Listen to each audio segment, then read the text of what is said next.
What's up, everybody? This is Attorney Dan Wynn again, and I want to share today about contracts and contract essentials and what every contract business agreement should have in its wording or its terms. And so, let me start with the beginning. Right, identification of the parties is a really good idea.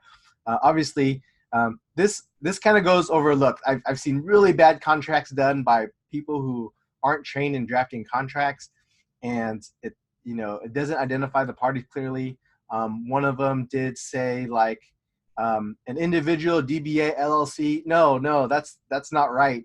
Um, Individuals are separate legal entities than LLCs and corporations, and so one of the issues if you do it like that, um, you might leave yourself up to more exposure for litigation or risk, right? Especially one of the reasons in creating an LLC or corporation is to protect your personal assets, but by improperly naming the parties, properly naming yourself or your business can put you at risk into bringing yourself into a lawsuit and having your personal assets exposed uh, um, to satisfy the judgment. Okay, so identification has to be correct or and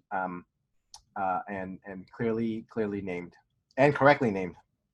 Second one, venue, right? So if there's a dispute, where does the resolution take place, right? This is really important, especially if there's parties that are far away. Um, like, I'm in California, I'm in Orange County. If I do business with a party in up in the Bay Area, maybe Santa Clara County, right? It's advantageous for me to have the case down in Orange County because this is where I am, right? It'll cost me more to go bring a lawsuit in Santa Clara because sometimes I have to go up there. Even though a lot of communications are done by phone and email, there may be times I have to go up there and that's going to cost me more. And so what I want to do is I want to kind of have it in my backyard. I want my hometown, home field advantage, so to speak. And so wherever you guys decide, but it should be a negotiated point and it should be stated in the contract as if there's a dispute, where is this dispute going to be resolved, right? What is related to that is what choice of law, and this is really important in contracts between parties in different states, right? Which law controls the agreement? If one state favors your side, then you want to go there, right?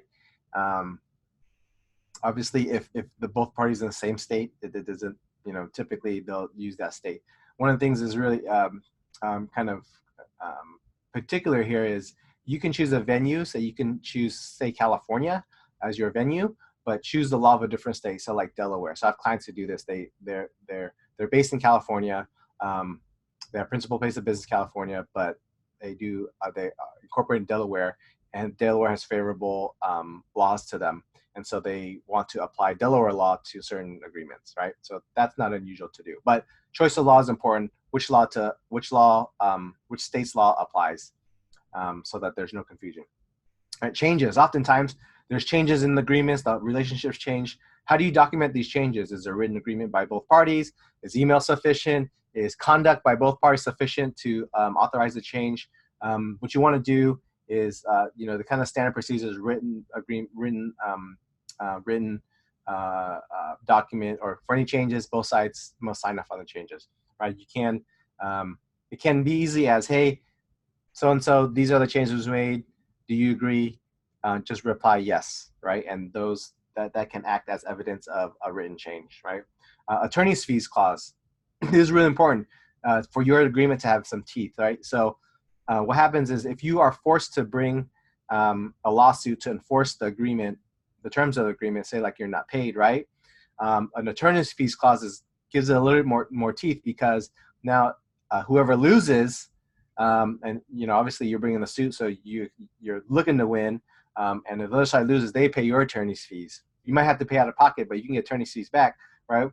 They'll pay the attorney's fees, and you're kind of net zero on the attorney's fees. But it does act like a huge sword, does have some teeth, and so what you don't want to happen is you try to bring them to enforce the contract, but you spend all your money paying attorneys, right? And so having this type of clause inside your agreement will give it some more enforceability, so that the other side can come to a resolution with you. All right, integration. Is this the only agreement between the parties? There's like no side agreements, right? The integration clause means that, hey, there's no side agreements. This is the only thing that the parties have agreed on are in this document, right? So this avoids all these other side agreements and things like that. So you don't have to worry about ancillary agreements or ancillary documents to the contract, right?